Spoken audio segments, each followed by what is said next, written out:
أشهد أن لا إله إلا الله وحده لا شريك له وأشهد أن محمدا عبده ورسوله أما بعد فأعوذ بالله من الشيطان الرجيم بسم الله الرحمن الرحيم الحمد لله رب العالمين الرحمن الرحيم مالك يوم الدين إياك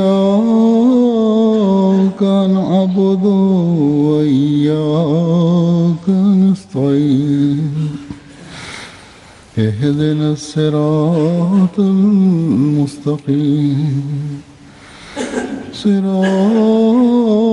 الذين أنعمت عليهم غير المغضوب عليهم ولا الضالين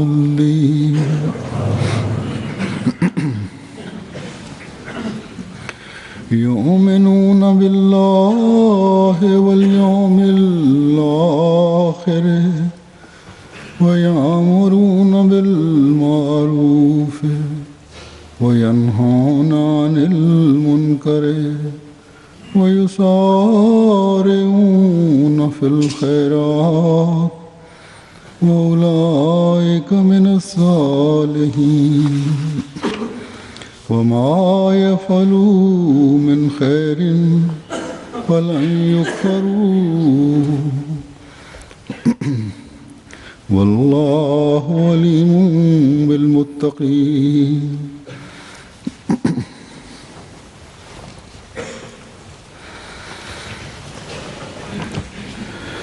इन आयात का तर्जुमा ये है कि वो अल्लाह पर ईमान लाते हैं बिस्मिल्लाहिर्रहमानिर्रहीम और अच्छी बातों का हुक्म देते हैं और बुरी बातों से रोकते हैं और नेकियों में एक दूसरे से Huzur kaže prijevod ajeta koje sam proučio, Huzur kaže, Allah kaže, oni ljudi koji vjeruju u Allaha u sudnji dan i čine dobra djela i odvraćaju ljude od zla i uvijek nastoje da jedan drugog nadiđu u dobroti, to su oni ljudi koji su zaista pobožni. I kakve god dobre stvari oni rade,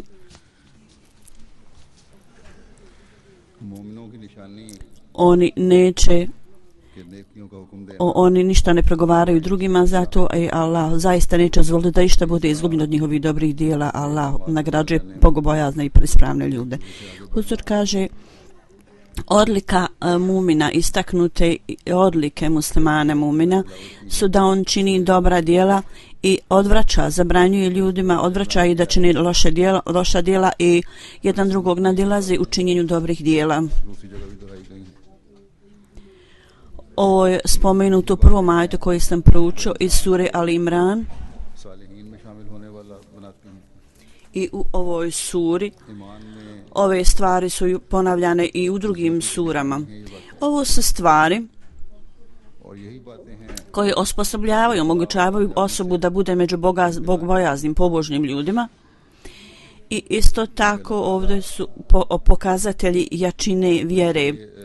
Ovo su stvari koje zapravo osobu dovode uspjehu i pobjedi. Zato što Allah dželle šanuhu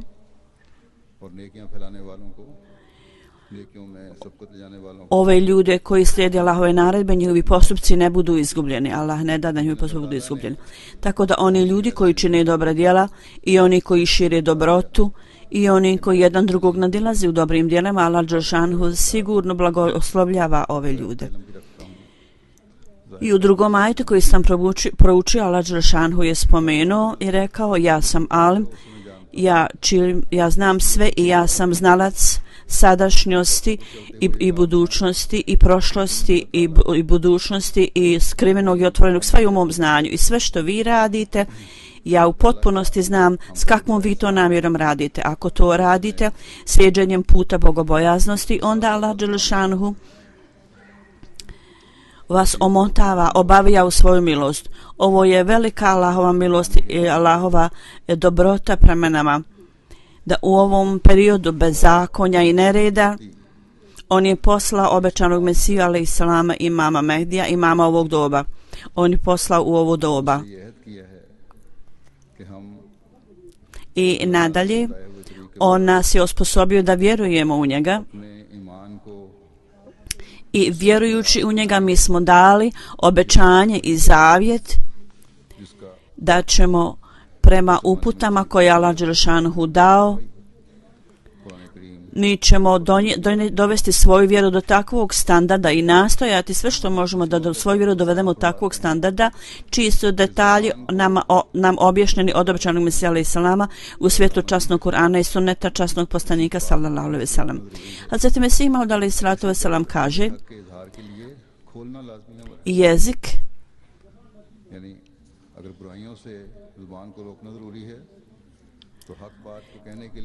kad je neophodno da se zaustavi, da se ne kaže nešto protiv Allaha dželešanu, tako je neophodno otvoriti ga i upotrebljavati da se propagiraju dobre stvari i istina.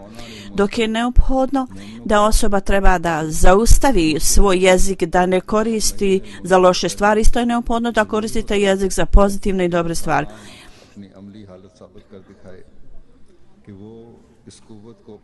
I u ovom ajetu Allah kaže oni čini dobra djela.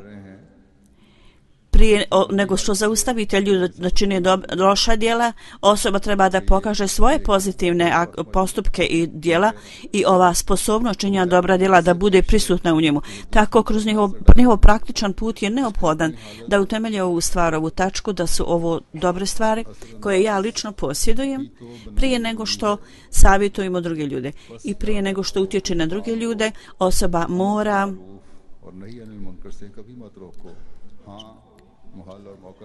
svoj položaj napraviti utjecajnim.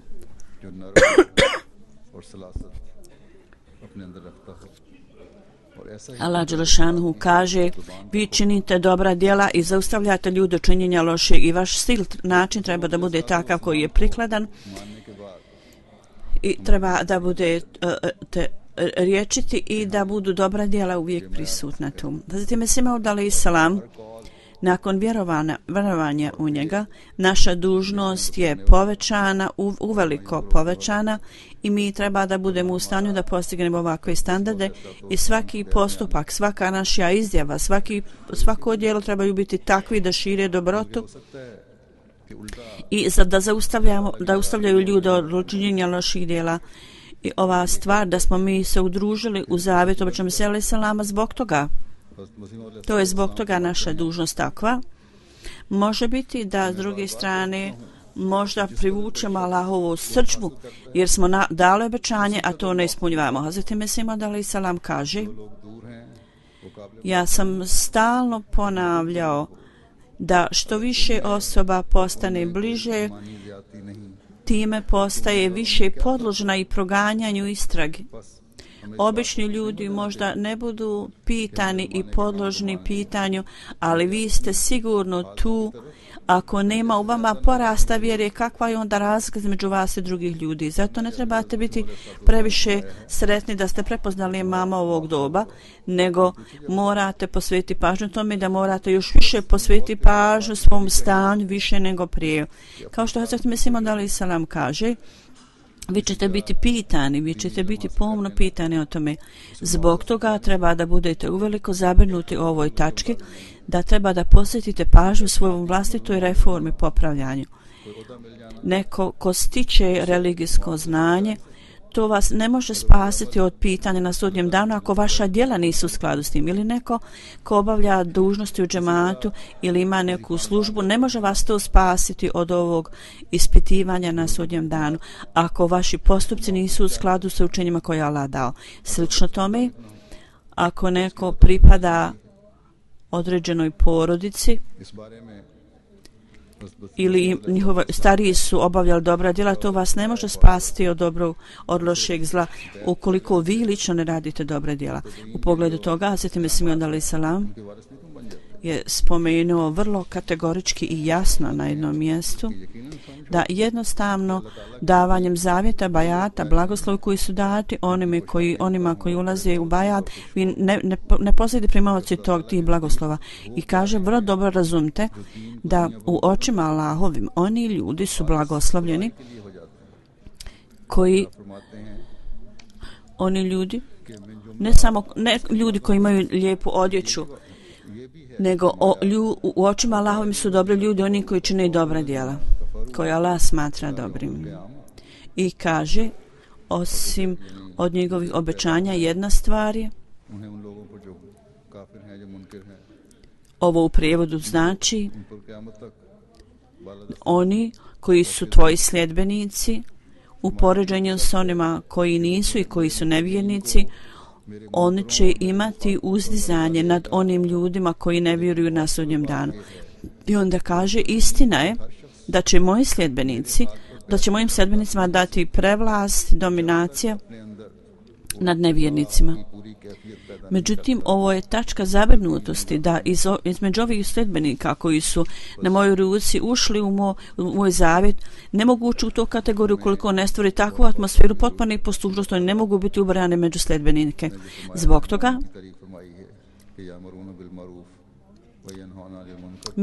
mi se moramo zabrinuti o svakom detalju i vrlo pažljivo da ova definicija mumina, muslimana, treba da uvijek bude takvi muslimani da zaustavljamo ljude od zla i činjenja loših djela i da jedan drugog nadilazimo, da budemo slika takve tvrdnje. Samo u tom slučaju, samo onda ćemo biti nazvani istinskim muslimanima, mu'minima,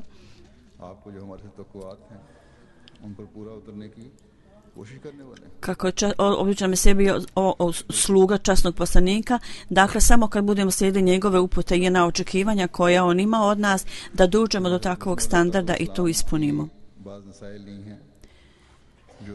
Zapravo,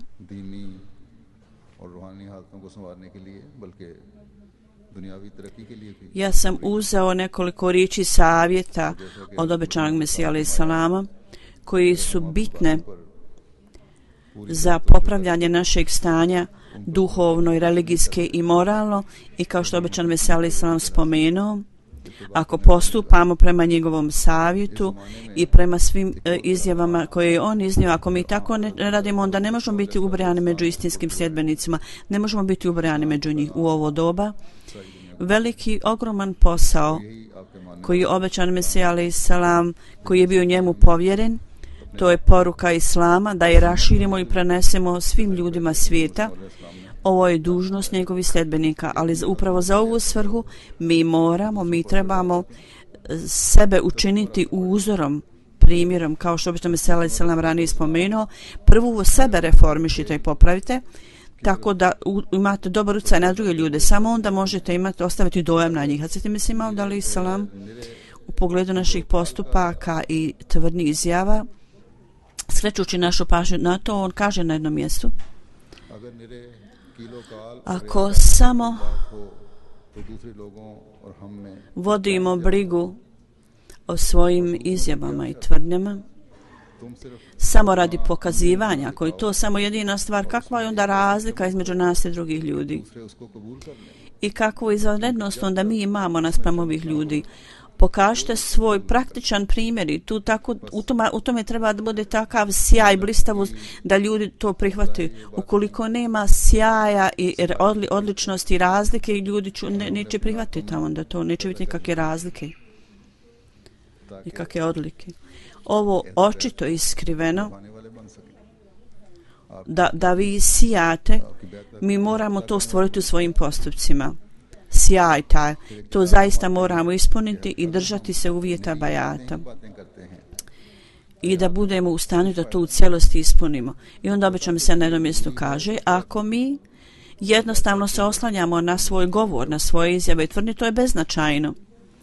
Za pobjedu je neophodno da morate imati bogobojaznost. Ako hoćete da imate pobjedu, onda morate postati bogobojazni, i ispravni ljudi. I onda on kaže, Allah dželešanuhu voli muteki bogobojazne ljude. Oni koji uvijek spominju Allaha i da su uvijek u stanju straha od Allaha i također imaju ljubav prema Allahu dželešanuhu. To treba da bude u vašem srcu. Zapamtite, svi ste vi ljudska stvorenja. Nemojte činiti nepravdu nikome. Nemojte nikakvu agresiju činiti ni prema kome. Nemojte gledati s poniženjem i s prezirom ni na koga. Ako postoji jedan čovjek koji je loš u drugoj zajednici, on čini druge ljude lošim također. Ako ste vrlo brzi u ljutnji i brzo se naljutite, istražujte sebe da ova brza ljutnja iz kojeg to izvora dolazi, odakle dolazi. Ovo je vrlo osjetljiva tačka. Ljutnja je nešto prirodno, međutim osoba ne smije biti savladana ljutnjom. Kad god osjećate se ljuti, trebate radi svoje reforme da se suzdržite. Na jednom mjestu obično se kaže svakoga tretirajte na lijep način. Jedan slučaj je prema bližnjima, da budete ljubazni prema bližnjima. Međutim, one stvari koji su protiv Allahove volje trebate uvijek biti daleko od toga, bez obzira koje u pitanju. Zatim, druga stvar, imajte straha od Allaha. Kogod ima strah od Allaha u svom srcu, koja vrsta straha treba da bude u srcu osobe? On kaže, strah od Allaha je u tome da osoba treba da vidi koliko daleko njegove izjave i dijela odgovaraju jedno drugom. I onda kaže, ako postoji netačnost i naslada između riječi i postupaka, onda treba da znate da ćete time raditi Allahov gnjev. Ako srce nije pobožno, onda kakve god vi dobre izjave dajete, nećete dobiti Allahovo zadovoljstvo.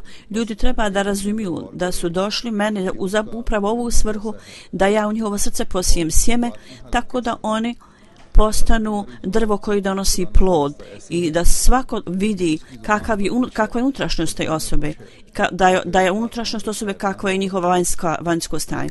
Ako stanje džemata je ovako, ne daj Bože, da Bože sačuva, da njihovo srce drugačije i djela drugačija, onda to neće biti u redu. Allah dželešanu kaže, kada Allah vidi da je zajednica prazna u svom srcu, ljudi u zajednici praznom srcu, on onda ne vodi brigu o takvim ljudima. On ne treba ove ljude. Predskazanje o pobjedi na Bedru je bilo prisutan. Bila je svaka nada za pobjedu. Međutim, časnik poslanik sallallahu alejhi ve sellem je molio Allaha i plakao i jecao. Hazreti Ebu Bekir radijallahu anhu je rekao, Allah ti je dao obećanje sa svake strane, zašto onda ti tako osjećaš se na namazu da plaćeš jeca. Časni poslanik je rekao, Allah ne treba ništa.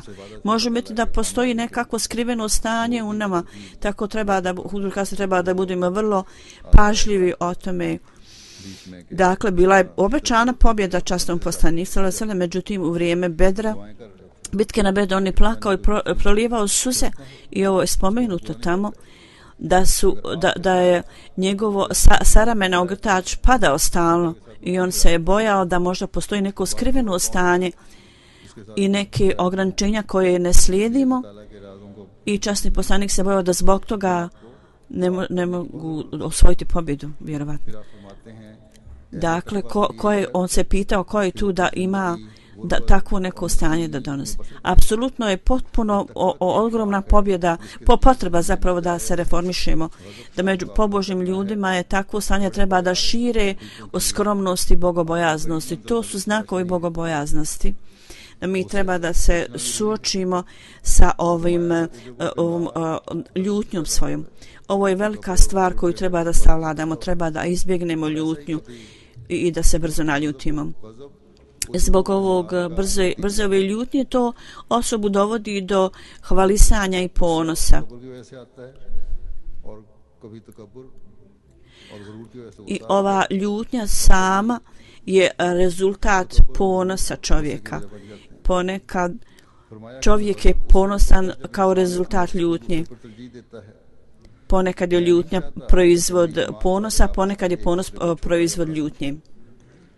या एक दूसरे पर गौर करें kad neko dadne prednost sebi nad drugima, onda tu postoji onda je tu prisutna ljutnja.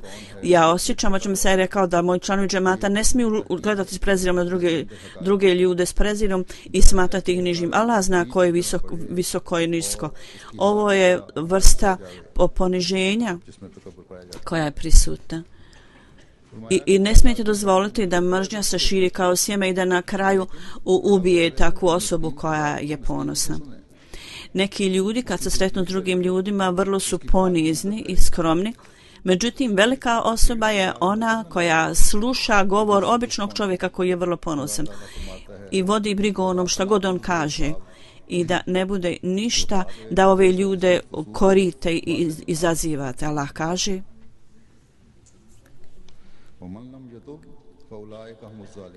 u prijevodu ovo znači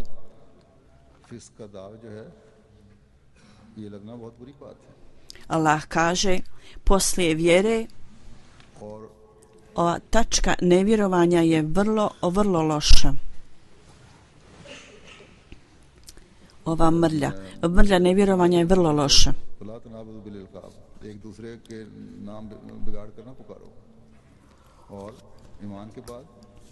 Prvo je rečeno nemojte mijenjati njihovo ime i uvrtati kako oni ne vole. I ovo može ukaljati vjeru. I ako se osoba ne pokaje, onda su to ljudi koji su nepravedni. Nemojte pozivati druge ljude s time da ih korite, da ih kroz ime im se ili rugate ili nešto slično. I ovo je nešto što čini ljude nepokornim, ovo su postupci šeitana.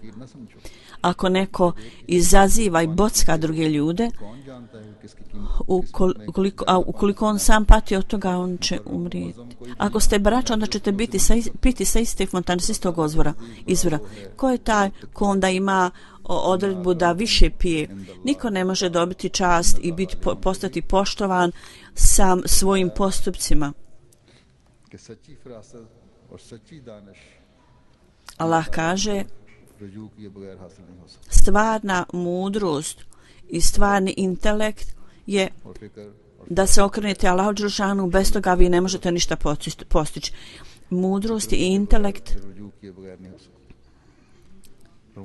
ovo su stvari koje ne možete postići ukoliko se ne okrenete Allahu dželešanu i pokorite Allahu i molite Allaha. Zato je rečeno treba da se boji, kažu treba da se bojite mudrosti vjernika jer on spoznaje Allaha. Ovo je mudrost i intelekt i ovo se ne može postići ukoliko osoba nema odliku bogobojaznosti. Ako hoćete da budete uspješni, onda primijenite svoj intelekt i mislite i razmislite, zamislite se duboko. I u tome to Allah je istakao ovu tačku u časnom Kur'anu. Zamislite se nad ovom knjigom koja je ovo jedinstveni kitab i očistite svoje srce i nadalje. Također primijenite svoj intelekt i slijedite put bogobojaznosti. Onda sa kombinacijom ovoga bit će stvoreno takvo stanje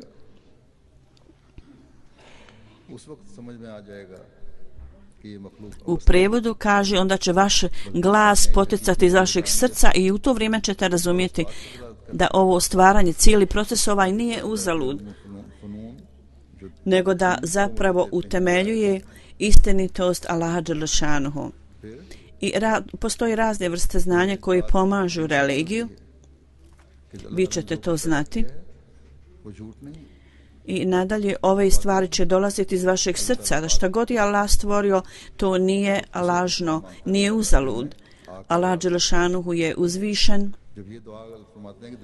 i onda osoba hvali Allah dželešanuhu i moli Allaha zaštiti nas kazne vatri. Kad ova dođe iz vašeg srca, onda ćete razumjeti da Allah dželešanuhu nije stvorio cijeli svemir bez neke svrhe, bez ikakve svrhe. Sve ima svrhu.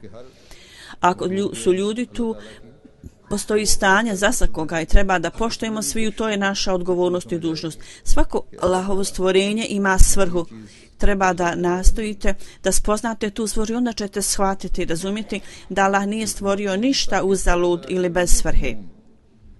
जो दीन को मदद देते हैं जाहिर है I onda kaže, postoji razne vrste znanja i razumijevanja. मुख्तलिफ किस्म के उलूम जो हैं दुनियावी उलूम जो Treba da budete u stanju da to znate i da uvećate svoj intelekt. Onda postoji ove svjetsko znanje koje pomaže također religiju, onda ćete znati tajnu toga. Zbog toga ovaj duh nadilaženja jedan drugog bit će stvoren u to vrijeme kad vi budete stekli znanje časnog Kur'ana i treba da postoji želja da to znate i znate stvarno značenje časnog Kur'ana. Zbog toga časni Kur'an također treba da učite vrlo pažljivo, da postanete bogobojazni i pobožni ljudi i da budete da postanete među onim ljudima koji zaista imaju znanje, duboko znaju. I da dobijete pobjedu oba svijeta i da pridobijete srca ljudi i da steknete odliku čistoće. Koristite svoju mudrost i slijedite naredbe Allahovih riječi. Reformišite sebe, popravite se i pokažite dobre primjere drugim ljudima. Samo onda ćete biti uspješni. Neko je rekao vrlo lijepo na persijskom: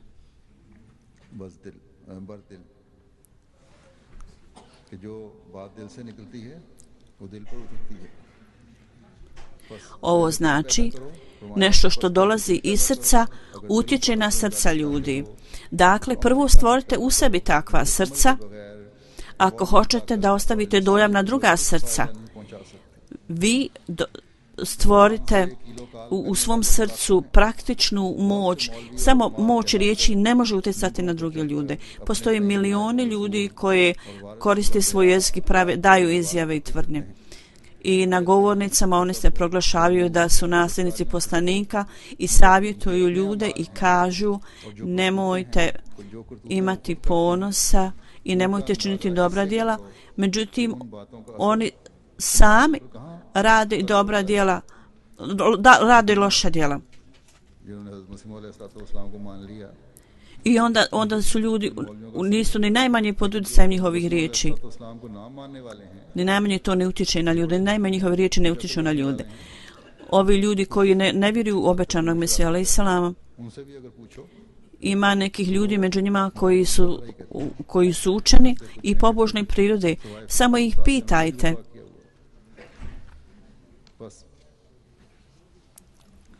Oni uvijek govore protiv ovih hođa i kažu oni nas zavode, vode nas na krivi put. U izjavama, ako mi budemo jedinstveni u svojim riječima i djelama, onda će to biti otvoreni putevi nama za prenošenje poruke. I onda sticanjem novih ogranaka znanja to treba da steknemo. I on kaže: ja smatram da su ove hođe koji su protiv svjetovnih ogranaka znanja. Oni to zapravo rade da skriju svoje vlastite greške. Oni u svojim umovima smatraju da ovi moderni naučnici su udaljeni ljudi od religije i oni razumiju da intelekt i nauka su potpuno oprečni učenju islamom. Tako oni smatraju. Oni nemaju, oni su slabi da bi skrili svoju slabost. Oni smatraju i govore da je nauka pogrešna. Oni se boje moderne filozofije. Međutim, istinska filozofija, njima nije podarna istinska filozofija koja se stiče kroz Allahove objave. Oni ne mogu oni se boje moderne filozofije i ne mogu da se nose s tim. Istinsku filozofiju oni nisu u stanju dobiti, koja se dobiva kao rezultat Allahovih objava i koja se nalazi u časnom Kur'anu. To bude podareno onim ljudima koji sa najvećom skromnošću i poniznošću budu stavljeni, dođu na vrata Allaha dželešanhu. Oni sebe bace jednostavno na prag Allaha dželešanuhu s potpunom poniznošću, potpuno sebe ponize tražeći Allahovu pomoć i molići Allaha. I njihov osjećaj ponosa potpuno je uklonjen, oni potpuno uklone od sebe taj osjećaj ponosa. i oni potpuno od svog bića, od svog srca napravi potpuno pokornim bićima i srcima. I onda dalje on kaže, postoji potreba da ovi ljudi koji radi služenja religiji i radi te svrhe, treba da steknete moderno znanje i mudrosti. Gdje god postoji moderna nauka i moderne ogranci nauke, treba da ih koristite za služenje religiji i radite naporno i vrlo predano.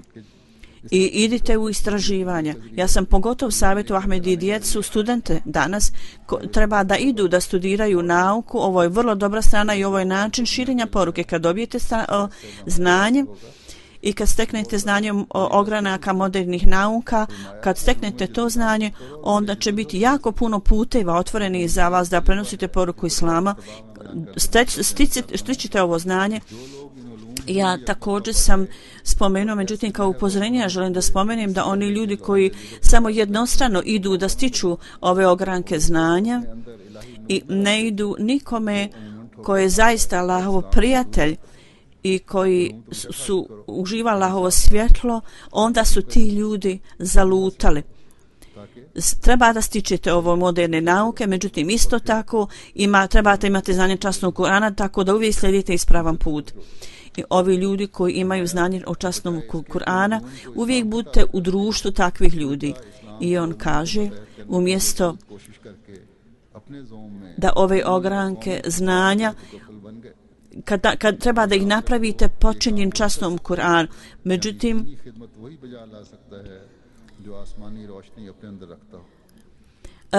religijska služba, vjerska služba može biti obavljena samo kod ljudi mogu obaviti koji imaju svjetlo Kur'ana u sebi. Mi imamo ovo svjetlo od običnog Mesija alejhi selama i zbog toga treba da čitamo komentar časnog Kur'ana i da čitamo knjigu običanog Mesije i da čitamo komentar časnog Kur'ana. Jako je bitno i neophodno je da to čitamo i samo onda možete sastaviti religijsko znanje i ovo moderno znanje. Bez toga, bez ovog religijskog znanja ne možete ispravno udružiti s tim ovo moderno znanje, jer uvijek je religijsko znanje časnog Kur'ana iznad ovog modernog znanja, modernog nauke. I tako treba da imate svoj stav, da ga učinite počinjenim znanju časnog Kur'ana i učenju. I dalje Allah kaže, vi upozoravajte ljude o onom što je loše i o granicama, kao što kad pretpostavite da imate neprijatelje, stavite konje i stražu na granice, tako uvijek treba da budete spremni da zaštitite granice koje je Allah postavio. U staro doba ljudi su imali vojsku i konje također. U moderno doba sva moderna oprema i tehnika se koristi da se zaštite granice, vrlo je neophodno da se koriste sve ove stvari. Onda on kaže, baš kao što imate konje i stražu da zaštite granice, tako isto da neprijatelj ne može doći da nas napadne. Slično tome isto tako morate uvijek imati stražu da neprijatelj ne priđe granice i da ošteti put Islama. Ja sam ranije spomenuo da ako zaista hoćete da služite religiji, onda morate imati ovu pobožnost i ovu vrlinu bogobojaznosti u svom srcu prvo i onda ćete doći u ovu tvrđavu zaštiti Allaha i onda ćete biti ovlašteni za ovu služenje religije. I oni kažu da je stanje muslimana oslabljeno i ljudi gledaju s prezirom na muslimanje. Ovo stanje je bilo i prije 100 godina u vrijeme Mesija alejhi selama, zapravo još se pogoršalo i muslimani gledaju s prezirom na nemuslimane, nemuslimani zapravo gledaju na muslimane s prezirom zbog njihovih loših djela. Ako vaše unutrašnjost i vaša vanjska snaga je otišla, onda je kraj te stvari.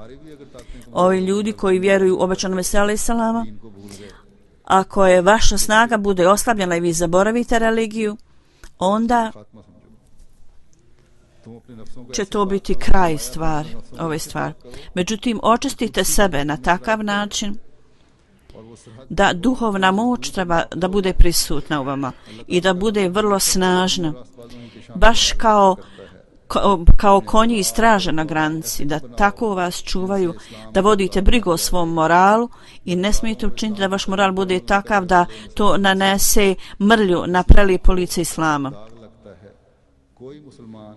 Ovi ljudi koji ne postupaju u skladu sa naredbama islama, oni donose loše ime u islamu. Ako bilo koji musliman pije i padne na ulicu negdje i bude pretučen, onda kršćani i hindu se smiju na njemu. Ovi postupci su protiv zakona, to nije samo poniženje njemu, nego zapravo unutrašnji efekat dostiže utiče na cijeli islam. Kad ovo pročitam, ja sam izuzetno povrijeđen da jako puno muslimana zbog svojih postupaka su bili kažnjeni i ja sam jako uznemiren da ovi ljudi umjesto da slijede ispravan put, oni zbog svojih postupaka ne samo štete sebi, nego zapravo daju priliku drugim ljudima da se rugaju islamu. Ovo je upravo stanje danas u ovo vrijeme i upravo muslimani kad putujete avionom, to je sloboda da piju u toku leta. Kad ljudi idu u Pakistan i arapske zemlje, oni previše piju, pretjerano piju i muče druge ljude sa sobom na avionu. I vaši postupci, vaše djela moraju biti takva da ovi nevjernici, bilo ko drugi, nema nikakvog materijala i prilike da pode nikakav prst protiv vas, protiv islama. I u pogledu ove stvari možemo se dalje kaže ko je zapravo hrabar, odvažan čovjek i koju vrstu kuraži i hrabrosti Ahmed i musliman treba da im on kaže u našoj zajednici. Oni ljudi koji su fizički snažni, mi ne trebamo takve ljude, mi trebamo takve ljude koji imaju moć, oni koji nastoji da promijenu moral ljudi.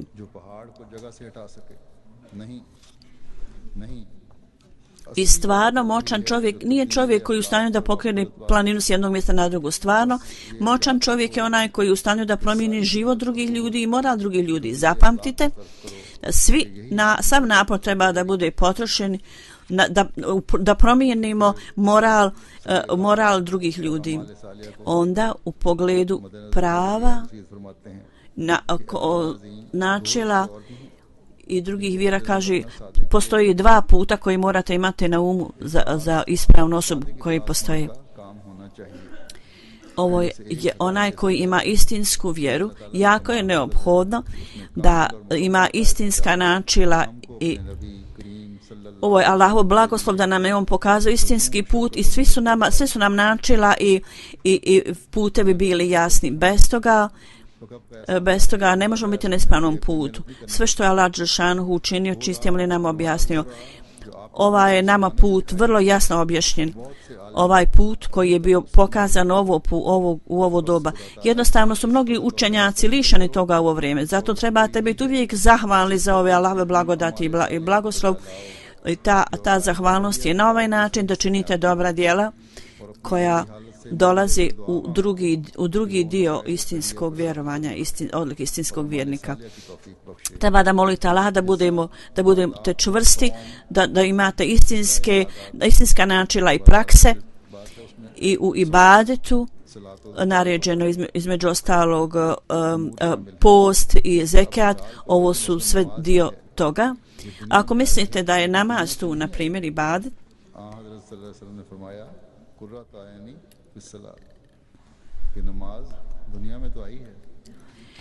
ako je namaz ovdje u životu prisutan, ali to nije stvoreno od ljudi. Od samo istinski vjernici mogu istinski obaviti dužnost prema namazu kako treba. I kaže članovi džemata treba da zapamte da je narod Luta, kakav bi bio njihov kraj. Svako čak, iako njegovo srce postane snažno, treba da nastojite najviše što možete da ga učinite mehkim. Čak i ako je vaše srce snažno, učinite najviše što možete da učinite da u vašem srcu uvijek bude mehkoća i blagost i da budete naklonjeni ibadetu i da se pokorite Allahu. I vrlo je neophodno, on kaže za džemat, da imaju svježe razumijevanje.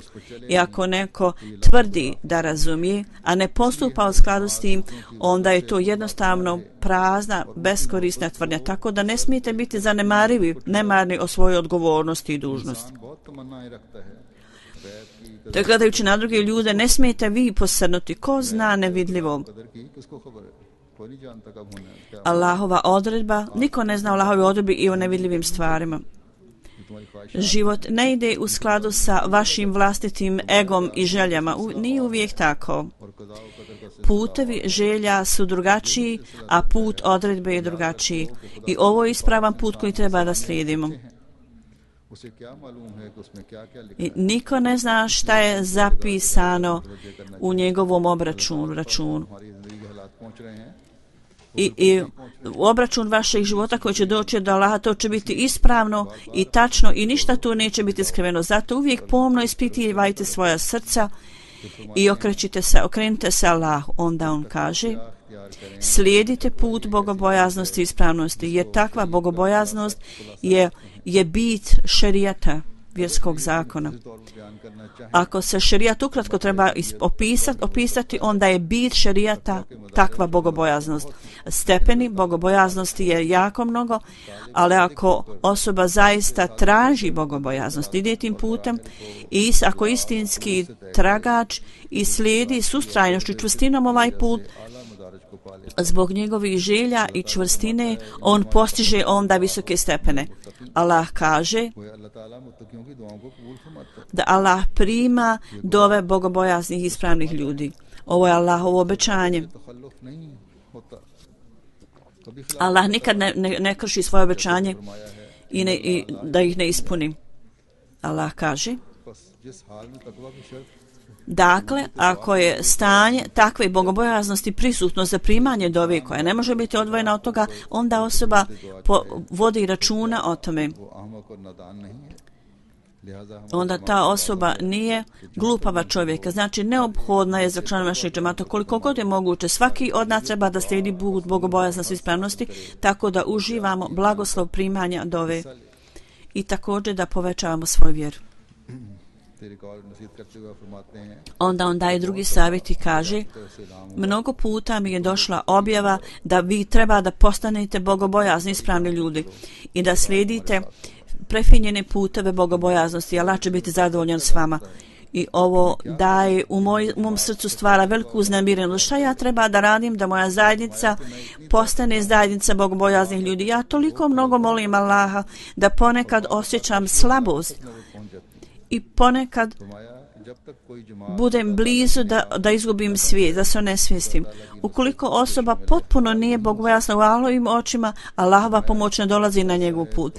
Bogobojaznost je bit svih religijskih knjiga i Inđila i Tevrata. I jednoj riječi Allah je spomenuo svu stvar. Allahova volja i Allahovo zadovoljstvo su bili spomenuti. Sve je spomenuto u ovoj riječi, takva bogobojaznost. Na jednom mjestu pogotovo on je tražio članova džemata da učimo Rabbena atina hasanatan ve fil ahireti hasanatan ve qina azaben nar i rekao da stalno treba da učimo ovu dovu. Ovo nije nešto beskorisno i efekat toga nećemo vidjeti samo na ahiretu, na drugom svijetu, nego rezultat toga budu reformisane, popravljeni životova i drugi život. I zaista osoba onda stiče zadovoljstvo i na ovom životu i u drugom. I Allah dželešanu kaže: Rabbena atina hasanatan ve fil ahireti hasanatan ve qina azaben nar.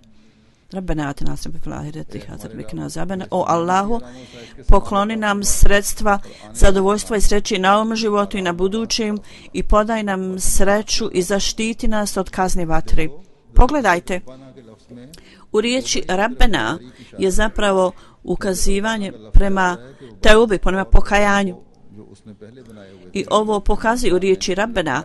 Ako osoba neke druge ljude uzme kao Boga, ostavite sve ove ljude u strane, okrenite se istinskom Allahu, istinskom Bogu. Ova riječ ne može doći iz srca osobe bez agonije i bez emocija. Zapravo osoba ima za sebe jako mnogo predmeta obožavanja, ponekad ovisi o svom egu, o svojoj sposobnosti, tako dalje. Sve su to predmeti obožavanja koji, ako se on okreće, daje im prednost. Ako je osoba ponosna o svom imetku ili ljepoti, to su njegovi bogovi i božanstva. Jako mnogo ljudi predmeta pravi božanstvima. Ukoliko i sve dok ne napustite sve ovo i ne dođete tom jednom koji je samo jedan jedini bez ikakvog partnera, ukoliko se ne pokorite tom Bogu, jedinom Allahu, ovo je vrlo strastvena riječ Rabbena. Ako to ne dolazi iz vašeg srca, do tog momenta vi onda niste razumjeli značenje dove i namaza. Priznajte svoje grijehe pred Allahom i molite Allaha i onda recite: Rabbena, ti si moj istinski gospodar. I naša je greška da smo mi lutali negdje drugo. Međutim, sada ja sam napustio sve ove lažne bogove, lažna božanstva, ja sam im odbacio i sa iskrenošću, istinski, ja se tebi pokoravam, ja sebe stavljam na tvoja vrata, na tvoj prag. Bez toga učiniti Rabba svojim gospodarom je teško, bez toga. Ukoliko ovo nemate, ne posjedujete. I ukoliko drugi bogovi, druga božanstva ne budu odbačena potpuno, i njihovo poštovanje prema njima ne bude potpuno izbačeno iz vašeg srca, Allah dželešanu ne bude brigu o takvim ljudima. Neki ljudi su napravili svoje lažne bogove i božanstva. Oni znaju bez ikakvog lažnih bogova ne mogu uspjeti u životu. Oni kradu i lažu i bez toga oni smatraju da nemaju to nikakav napredak. Njihovi bogovi su ove stvari, njihova božanstva. I kradljivac koji ima svo oruđe za krađu i u to vrijeme za njega ne postoji drugi bog. U to vrijeme da li on zna o bilo kojem bogu koji mu može opskrbiti u to vrijeme? On svoja oruđa koristi kao boga, kao božanstvo. Ukratko, ovi ljudi koji ovise o svojim vlastitim sposobnostima i mogućnostima, ovi ljudi ne nalaze u sebi nikakve potrebe da mole Allaha, da ovise o Allahu. Potreba za molenje Allaha je za one ljude, za te ljude su vrata prema Allahu potpuno zatvorena. I ova riječ Rabbena dolazi iz srca samo onih ljudi koji su potpuno i u cijelosti i samo oslanjeni na Allaha i oni vjeruju da u očima Allahovim svi ovi svjetski bogovi božanstva su beznačajna, bez ikakve vrijednosti. Zatim vekina azabenar, ova vatra neće samo biti vatra na sudnjem danu, nego osoba koja ima dug život na ovom svijetu. Oni vide da postoji razne vrste vatre na ovom svijetu i ljudi to dožive da postoji razne vrste vatre na ovom svijetu i kazne. Onda glad, kazna je prisutna u tom smislu. Zatim bolesti, zatim neuspjeh, porazi, poniženje, opadanje, strah od potomaka, žena, od članova porodice. Sve ove stvari su razne vrste vatre. Kad mumin onda treba da kad moli Allah zaštiti nas od vatre, mi se držimo samo tebe. Ovo su stvari koje uništavaju moj život.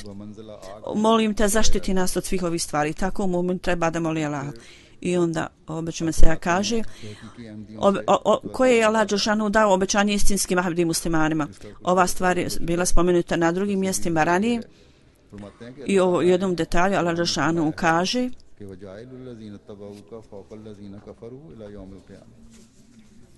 ovo obećanje koje Allah dželešanu dao nije samo dato Isa alejselamu, nego ja vam dajem radosne vijesti da sin Ibn Merijeme koji je došao kao Mesaja, Allah mu se obratio i dao mu radosne vijesti istim riječima i meni isto tako koji sam došao u ime Mesaje, da ovi ljudi koji imaju vezu sa mnom, koji su povezani sa mnom, koji žele da imaju učešće u Allahovim blagoslovima i Allahovom obećanju,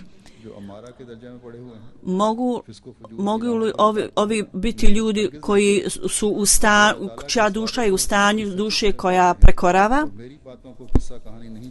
Ovi ljudi koji ne smatru, koji moj savjet smatraju ispraznim, ja vam ponovo kažem i savjetujem ove ljude koji su vezani sa mnom i koji su u odnosu sa mnom बल्कि बहुत ज़बरदस्त ताल्लुक koji nemaju običnu vezu sa mnom, ne imaju vrlo snažnu vezu sa mnom. Zapravo ova veza ide do do tog bića, uzvišenog bića, koji je mene osposobio da se vežem sa osobom koja je imala istinski duh Allahu, odnosno s častim poslanikom, ima duh Allahu uza se. Ja ne vodim brigu, ja samo vodim brigu o onom što Allah naredio i volim brigu o časnom poslaniku, njegovom učenju. Zato pažljivo slušajte. Ako hoćete da imate učešće iz ovih radosnih vijesti i da postanete primaoci ovoga, onda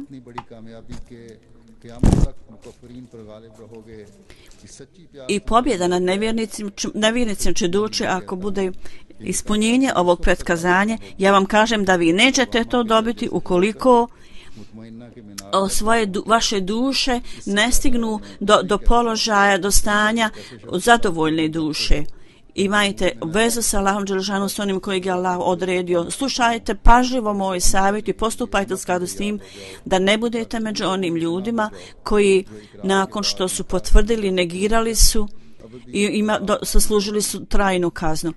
Ovo su riječi savjeta obećanog Mesija alejhi salama i koje je on dao svojoj zajednici, svom džematu. Sretna je ona osoba koja je direktno se koristila od društva obećanog Mesija alejhi salama i slušala sve ove stvari. Mi smo također vrlo sretni da smo primili sve ove stvari i treba da budemo zahvalni za ove stvari koje su nam prenesene, ove riječi savjeta, da možemo razumjeti stvarnost svog zavjeta bajata, da budemo među onim ljudima koji čine dobra djela i da budemo oni koji razumiju duh istinitosti i da to širimo, da budemo među onim ljudima koji nastoje da jedan drugog nadmaše i da uvijek idemo na sve više i više položaja u činjenju dobrih djela i na putu stvarne bogobojaznosti i ispravnosti, na put na koji nas je obećan Mesija stavio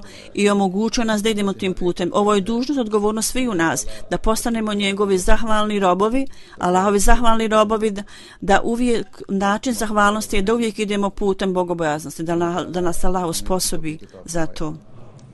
Poslije džume ja ću klanjati dženazu za neke osobe. Prvo murabi u odsustvu za murabi sahab koji je radio u Rabvi, šejh Muhammed iz Nijapor, čini mi se. On je bio u odjeljenju snimanja, on je tamo radio.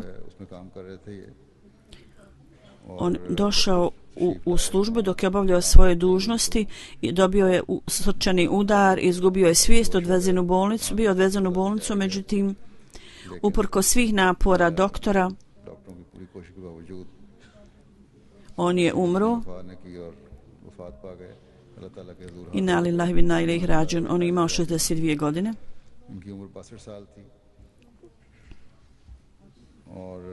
On je bio vrlo vesela osoba, vrlo privlačne ličnosti.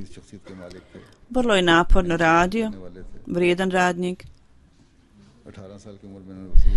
On je radio i Sierra Leone u Pakistanu u raznim oblastima kao misionar. I kao što sam rekao, ovih dana je radio u službi džemata za snimanje. Vrlo predano je obavljao svoje dužnosti. Maulana Rashid Ahmed Sahab Čutaj on je bio njegov zet. On je vodio brigu o jednoj djevojčici koja je bila u njegovim starateljstvom, da mu Allah dadne položaj u džennetu i dadne utih njegove porodice. Druga osoba je sin Iqbal sahiba iz Karačija. On je bio u Punjab, iz oblasti Lehja, čini mi se. Njegov pradjed je bio Ahmedi, on je primio Ahmedijet, on je bio ashab obećanog Mesija alejhi selam, on je dao zavjet bajata na njegovoj ruci. Njegov pradjed je दादा भी također bio vrlo blizak Halifatul Mesih Rabi, njegov djed. Majka mu je bila predsjednica ženske organizacije u Karačiju u jednom dijelu, इनको jednom ogranku. ये कराची के On je živio u Karačiju. थे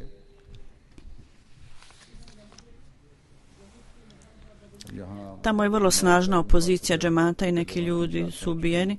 On je radio u društvu, इस वक्त ये एक कंपनी में काम कर रहे izvinjam se, u nekoj kompaniji. और 18 Bio je zauzet u svom poslu उसमें वो अपने काम में मशगूल थे i neki nepoznati ljudi na motoru su došli दो नामालूम अफराद i htjeli su da mu otmu mobilni telefon, a on se onda oprao i oni su pucali u njega i on je na mjestu bio ubijen. मौके पर शहीद हो गए ये या तो बहरहाल अगर जमाती शहादत नहीं भी थी इस अहमदी होने के लिहाज से वो तो लगता है कि दरअसल बहाना बनाया उन्होंने Ovo je bila optužba koju su oni izmislili da bi oduzeli da bi ga ubili, da bi mu oduzeli život. शहादत थी वजह बनती वो शहादत U svakom slučaju on je obavljao svoju dužnost i bio je ubijen. हिफाजत के लिए भी इन्होंने Ovo je također priroda šehida koji je ubijen je kad je obavlja svoju dužnost da mu Allah također uzme položaj u džennetu. On je samo imao 30 godina. 30 साल इनकी उम्र थी और छोटे छोटे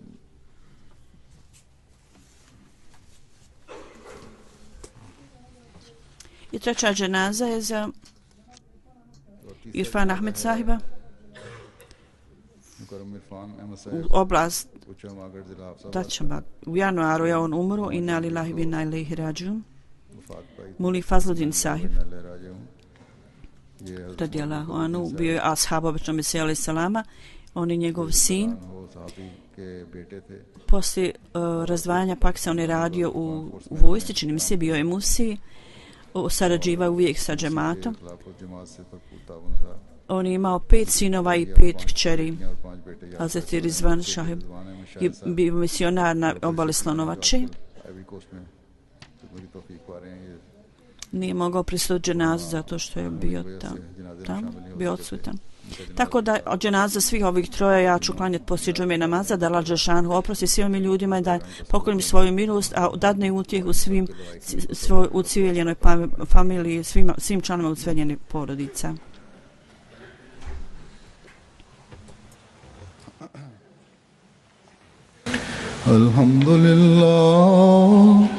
الحمد لله نحمده ونستعينه ونستغفره ونؤمن به ونتوكل عليه ونعوذ بالله من شرور أنفسنا ومن سيئات أعمالنا من يهده الله فلا مضل له ومن يضلل فلا هادي له ونشهد أن لا إله إلا الله ونشهد أن محمدا عبده ورسوله عباد الله رحمكم الله إن الله يأمر بالعدل والإحسان وإيتاء ذي القربى وينهى عن الفحشاء والمنكر والبغي يعظكم لعلكم تذكرون اذكروا الله